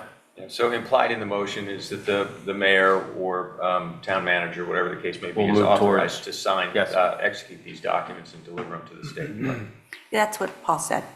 Yeah, that's what I meant. This motion really just means that, the whole thing. All right, this one should be an hour. All right, next one. Discuss a recommendation from the Charter, discuss a recommendation from the Charter and Code Review Committee to amend Chapter 1 and Chapter 65 of the code to regulate the use of canopies in tents on the beach. Commissioner Persiger? Yeah, there were actually two recommendations that came from Charter and Code Committee. This is the first one with respect to canopies and tents. Right now, we don't have any specific regulations on the use of either on the beach. We do have both canopies and tents defined in the town code. The recommendation from the Charter and Code Committee is that we amend the definition of canopy somewhat, just to make clear that we're talking about a structure that has a roof but is open on all sides. And that there be a clear statement in the code that the use of canopies on the beach be allowed. Similarly, they suggested that we not allow tents on the beach. The only tents that would be allowed would be a baby tent, which would be limited to a 3 by 3 by 3 size. So the question to this group is this something that we want to pursue? We don't have a draft ordinance. This is a recommendation, again, just from the committee. I do want to point out, and I didn't realize this until just this morning, that when you look at the definition of tents that is in the current town code, it actually says that the sides of the tent have to be clear or see-through. Didn't realize that. There also is an argument that perhaps that the use of tents on the beach may be effectively prohibited by the code by the last sentence in the definition, which says, construction of a tent must meet town and county building requirements and fire marshal approval where required. So when we last discussed tents, we were discussing what people could put up outside, Not beach tents. Right, not on the beach. tents, It was right. like, Yeah, but this is just a general definition of tents. And clearly, if somebody's having some sort of event on their property and expansion of premises, you want to make sure that it meets town and county building requirements and fire marshal approval, but somebody construct a tent on the beach, and that's clearly a different issue. So anyway, is this something that you want to take up? I kind of have a fundamental question. I mean, Rehoboth, because they have so many people kind of at large kind of coming into town just because of the parking and the bus system and everything we got, they were kind of having a big problem, right, that they had to solve. So it was definitely like, they were like, we've got a huge problem. How big a problem do we have? According to our lifeguard captain, none. I see canopies on the beach. I don't know that I recall seeing a tent on the beach, but there's a fair amount of use of canopies. But, you know, you put 3 umbrellas together, you could probably take up as much space as a canopy would. the concern that I had heard about tents was not the baby tents, but the bigger tents, is that from a public safety perspective, you're not sure what's going on inside of the tent. And I don't know if there's an assumption of privacy once you go into a tent, and you could therefore drink or smoke or do other things that we don't allow on the beach. But our current definition doesn't allow a tent with sides that you can't see through, so But those are prohibited already. I think the angst that I sense from people is, it's people setting them up right along the tide line, right by the lifeguard chair, and putting them up at 7 in the morning and coming back at 1 in the afternoon. So you've taken up all that space and you put them side by side and you're not even using it. I mean, that's been going on since the beginning of time. So no matter where you go on vacation, they do it there too. Everybody's putting towels on chairs, before breakfast, and then you go to the pool later. I think what we need to, I like the no sides thing. Is there a way that we can put some language in here, Fred, that says you have to be 20 feet, 30 feet behind the lifeguard chair, so they're not set up along the tide line? Can we put some hours that, hey, if you're going to set that up, you can't set up a tent prior to whatever time? I think we can probably come to a solution that fits for everybody. Yeah, because, tents are nice. I mean, but they're popular today. People like those more than umbrellas. I get it. The baby tents and all that, I mean, that goes without saying. I mean, I think every parent would shoot us if we outlawed baby tents for, got your kid on the beach, you don't want them sitting in the sun. So, but anyhow, I think we can probably work towards, I know this is a discuss item and not a vote, but I think we can work towards some of those things, put them back further, still allow them, but put them back further, and then maybe some, hours that you can't set them up at 6 in the morning, and, you can't set them up at least till the lifeguards are on duty or something. So we have some. Right, so there's some enforcement mechanism to it. I'm trying not to create more work for our lifeguards. Yeah, that was my concern. If we have too many regulations, what the lifeguards are going to enforce them and have to call for police First person they backup. ask to move their tent, it's going to be an issue. Yeah, you're right. I think I might support the idea of a required distance behind the tide line. I know that when I've been up there with grandchildren, there's always a concern. You want to be able to sit close enough to the water so that you can see what the children are doing on the beach. And if you've got somebody with with canopies up there taking up a lot of space, it just becomes more difficult to do that. So I think I would probably support something like that. And I can echo a little bit of what Paul's comment was, because I think the frustration was that, you go up to the beach and there's 3 12 by 12 tents right next to each other, almost like they're tied. You can't get to the left, can't get to the right, and there's 4 people. And it's just taking too much of the beach, and it's more of if you talk to Todd, not speaking for Todd, but he calls it's okay when it's a full family unit. When there's 14 or 15 or multiple people under there. But it is a frustration to see that and see really people taking advantage of something they shouldn't be taking advantage. But it's been happening since I was a kid. Yeah, I mean, I think it's a good idea if you have something large that it's got to be further back, I mean, what you guys are really talking about. Right. But to Gary's point, if you want to watch your kids and it's. Well, you can still just- get closer, just right? You move. just can't have your Right. giant tent up Right. there, right? Right. And I don't think there's any way to enforce the leaving it unoccupied for hours at a time. We can't put parking meters on the cabanas and say, if you're not here. Well, it's kind of like logic. When you have an umbrella, you put the umbrella down if you're going to walk off for lunch. Like that's, but how do you put the tent down? So. I'm reading Rehoboth's rules. I mean, and they've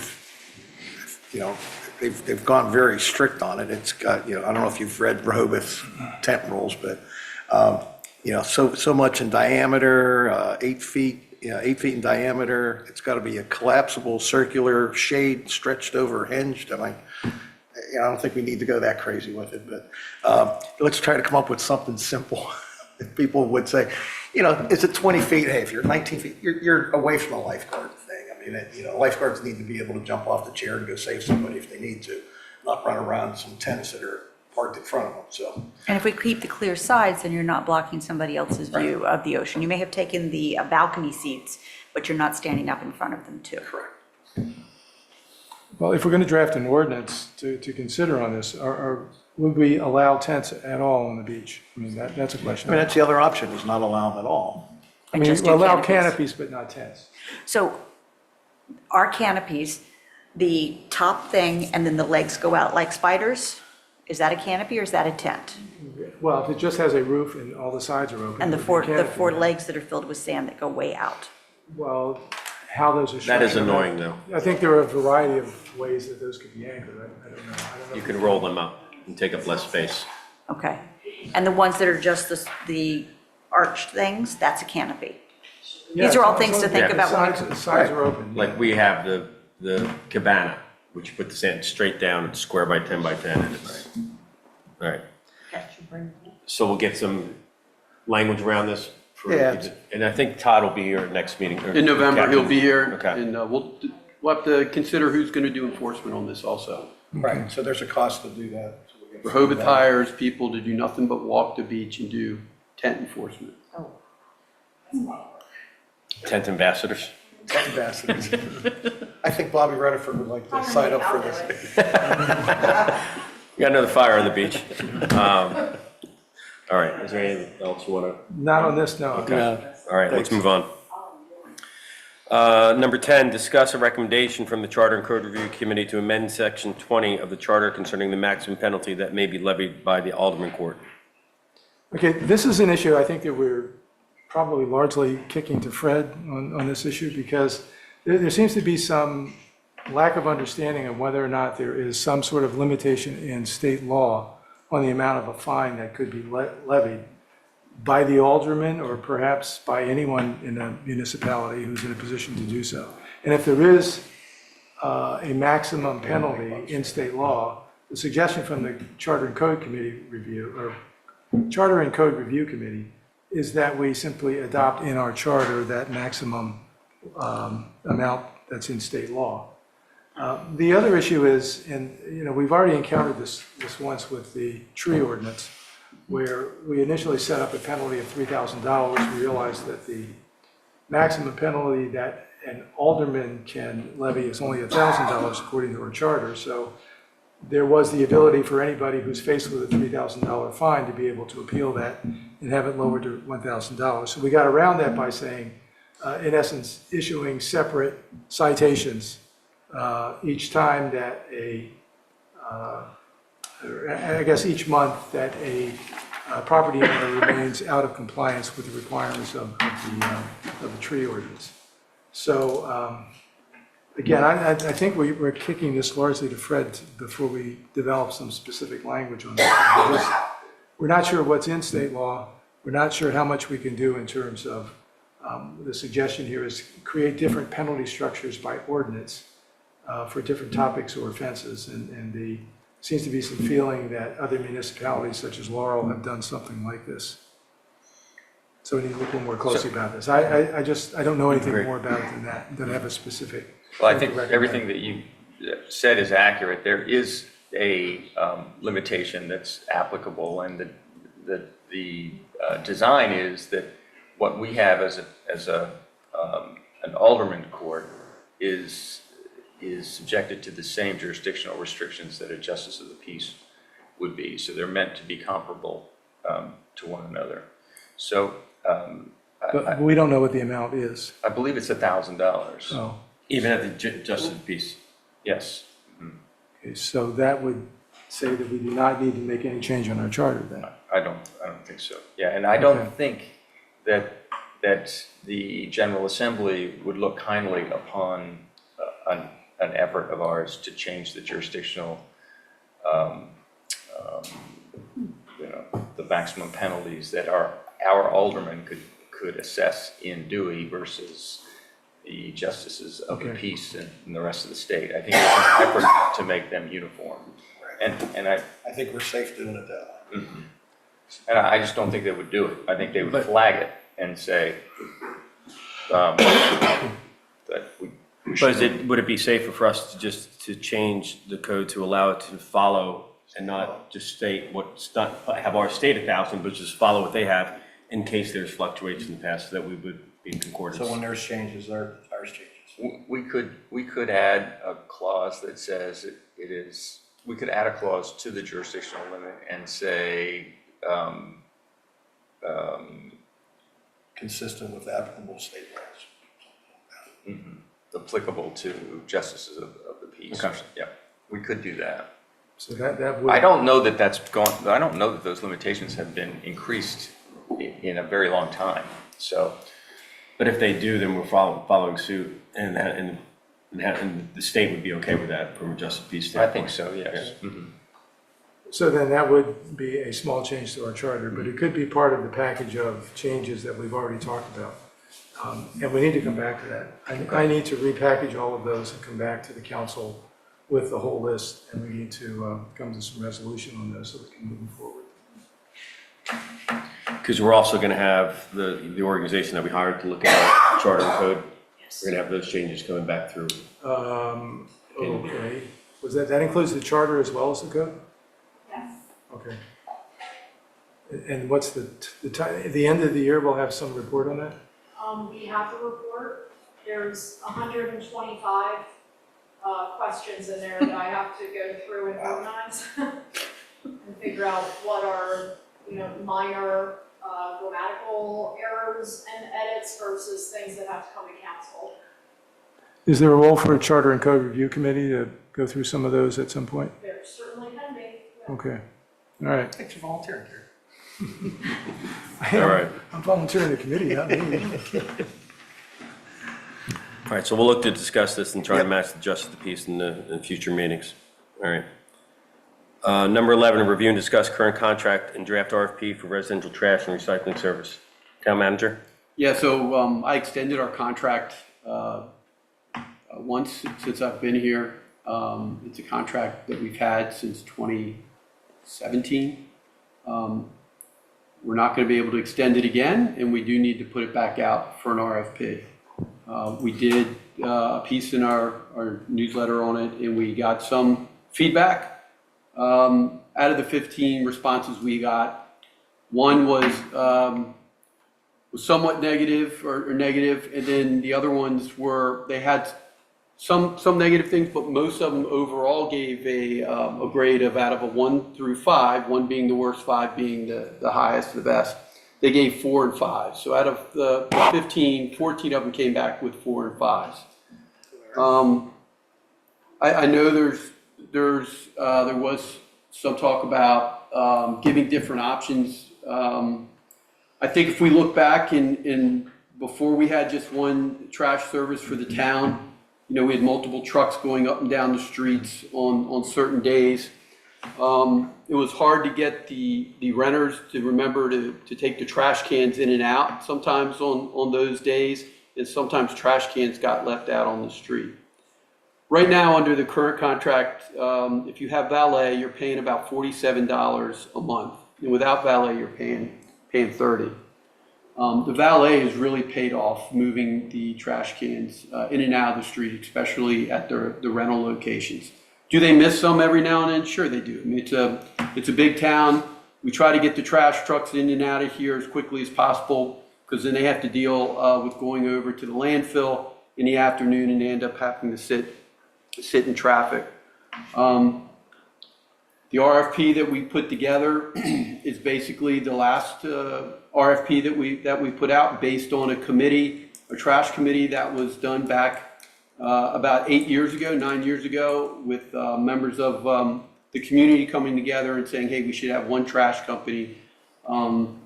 It should be an option if people want to be able to use it year round, or if they want to use it just certain times of the year, so you have the option of going in and out. And that's kind of where we are right now, and really it's up to the commissioners how they want to proceed on this. Question for you. Our current vendor, have you gotten any sense from them that they're resistant to continuing with our current setup? No, I haven't. In fact, if we could have continued with renewing the contract, we would have. Was that a procurement on our side, or was that they said we could? If I go back, I think when I look at it, we've maxed out the amount of times we could continue the extension. In terms of our... Yeah. Yeah, okay, right. So you and I kind of went back and forth a few times. There's one thing that's not in the RFP right now that I just think we should think about, and I'm not saying that we should necessarily do this option, but I think it might be good for us to have the information, and that's the town of Bethany contracts with Casella to do the twice in the summer, once in the winter pickup. They do a bulk pickup in the fall. Pardon me? It's Fenwick. I said Fenwick. Fenwick. Fenwick, excuse me. Yes. Okay.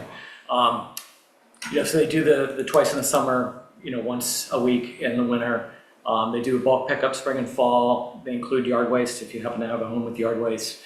And they do that all single billing through the town for $300 a year, which is saving some people some money. And we don't know where we're going to come back price-wise when we get the new contract. I mean, they could end up wanting a big increase, right? So we don't know. I'm not saying that we do it, because there's certainly an administrative burden, and there's how are we going to possibly rebuild this out and all that type of stuff. But the residents down there are getting a halfway decent deal. We'd have to figure out how we do a valet option if we did something like that. But I'm kind of wondering what people's thoughts are. Do we want to have this information about what it would cost if we approached it that way? Yeah, I think so.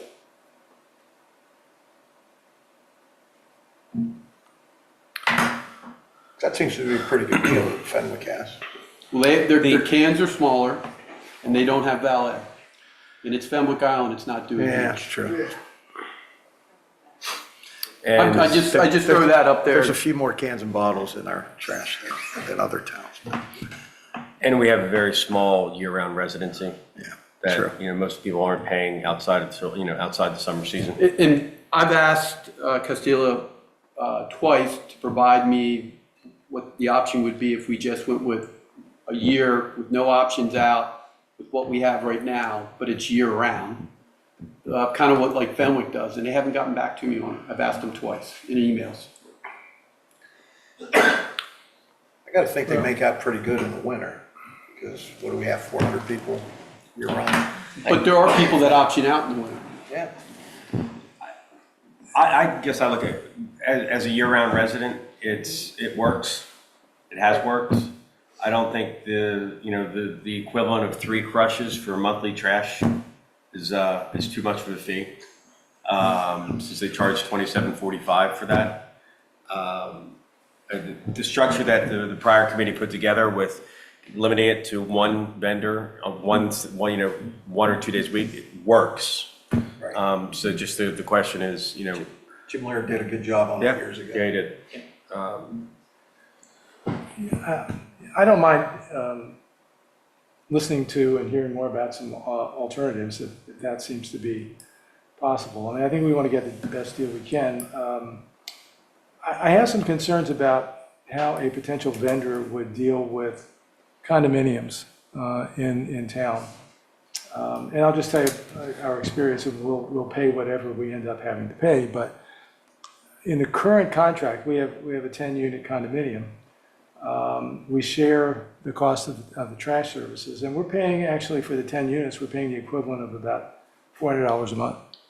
We realized quickly that 10 trash cans made absolutely no sense at all, and we didn't have any place to put them anyway. And it made even less sense to have that many recycling cans. So right now, we're paying for 8 trash cans and 5 recycling cans. And that's worked fine for us. And we have valet service. The trash cans, we use our own trash cans, in fact. They're kept under a gazebo, and it works well. And again, we'll do whatever we have to do and make modifications that we have to. But if you're a vendor and you're dealing with condominiums that do share trash services, I'm not sure in terms of the current setup how they would consider that. There's a note earlier on in the RFP that says, not everybody has individual services, that trash services are shared by some of the condos. And so, but the bidding system doesn't seem to allow for that. And as I recall, when this was bid out once before, there was a lot of discussion with potential vendors about, this is just my recollection, about how many different types of residents there were, so that they could better fine tune their bid. So I don't know what sort of plans or thoughts you have about that, but it just seems to me the current bidding structure doesn't handle those situations very well. I know you could actually get a dumpster if you're in a condo, and some of the places do have dumpsters that they use instead of having separate trash cans. The other thing is, when this was out for bid before, I wasn't here, but according to Jim Dede's, it went out for bid. We had one vendor to put in. We put it out for bid. And it was the same vendor. It's the one we have right now. That's just changed names 4 times.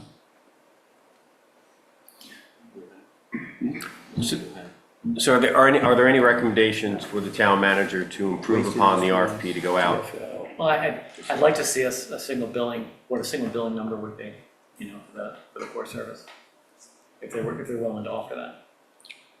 We can ask. We could put it in, I guess, write it into the RFP and As see if as an option. One is the chart that needs to be filled, 2 is an option for a single billing. That's fine. And see what they'll charge. Yeah, what and comes we can back. evaluate it then. Any other? I had one other question. I'm trying to find the provision in here. There's a provision here that talks about the trash vendor pasting a sticker on the recycling can, I guess it is, if there are materials in there that would not go into the single stream recycling. I don't think that was in the original contract. Is that something new, or am I just not recalling the contract well? Well, we just want to make sure that the trash cans are definitely marked for the recycling and the regular trash, whether it's a different color can or they're actually marked on the can for recycling. Well, this just says the contractor shall place a non-adhesive notification tag on the container informing the customer of the reason or reasons that the container was not emptied. Is the town going to follow up on those situations? They're going around and look for stickers, or is that just to alert the homeowner that they need to do something about it? I think that's the vendor telling the homeowner that you're mixing, you're putting regular trash into your recycle bin, and that they're gonna put a sticker on there letting them know that. I just know we've had problems with, if we leave the recycling containers anywhere near the street, they're gonna be full of trash. There's people who are up and down the street, and that's where they dump their trash on the way back to the beach. So, okay. All right. The only other comment that I'll make, and I don't know if anyone else feels this way, but I intend to have more recycling than trash in season and out season. No comments. Good luck. Is there a grid here where it's 2 and 2 versus 2 and 1? I mean, for pickup, Yeah. Because right now it's just in season, it's once a week, and out of season, it's once every 2 weeks. we If can you ask them, have just another 2 columns just to see what that number is. okay? And there's no plans for going to more than one provider, correct? Because that was not nice when we had garbage trucks up and down the Every streets day. all the time. Unless the commissioners, No, I just wanted to make sure, make it on record, we want one provider. That was the major initiative to go into. Okay. Any other comments from the town manager? Any other comments from the public? Any other comments from online? Can I make a comment regarding a previous issue? Sure. I'll make it quick. Regarding Ron Kepler, 19 Sweet Street, regarding the canopies, as an early adopter of canopies back in the late 90s, I'm glad to hear we're not trying to flat out ban them. They provide much more shade for my wife's elderly cousin family that's been coming to Dewey Beach before it was incorporated. As a possible way, when we early did that back at, something that could be in the ordinance is to not have them in the sight line of, or they have to be behind, so it's not a 10-foot or some sort of, it has to be behind the sight line of the lifeguards. That way, you can't put them up before the lifeguards come out.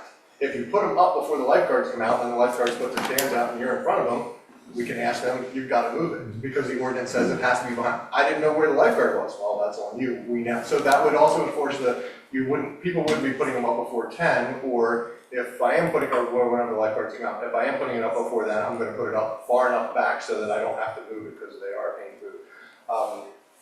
So I just wanted to lay that out. Good comment.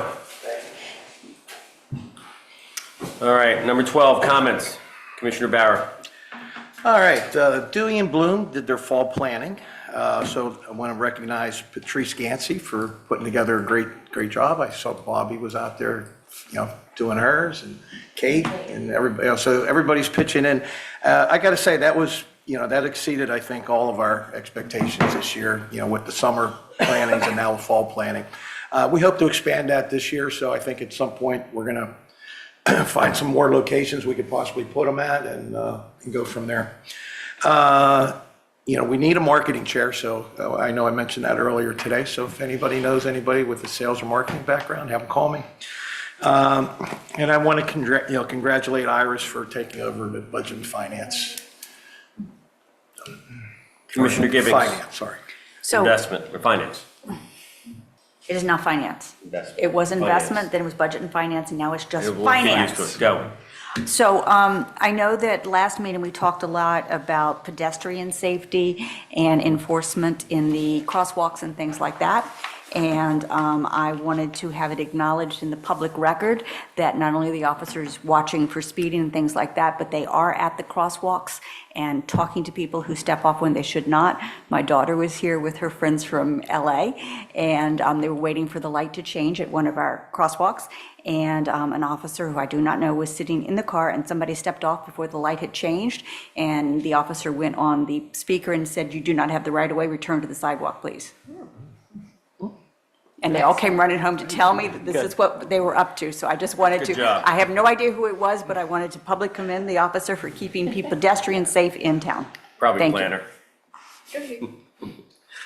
Commissioner Jazinski. I don't have any comments. Commissioner Bersinger. No comments. My only comment is I guess you're going to be the chair or liaison, acting chair for the marketing committee? Marketing, I guess so. Okay. All right. With that, can I have a motion to adjourn? Motion. Second. All in favor? Aye. Aye.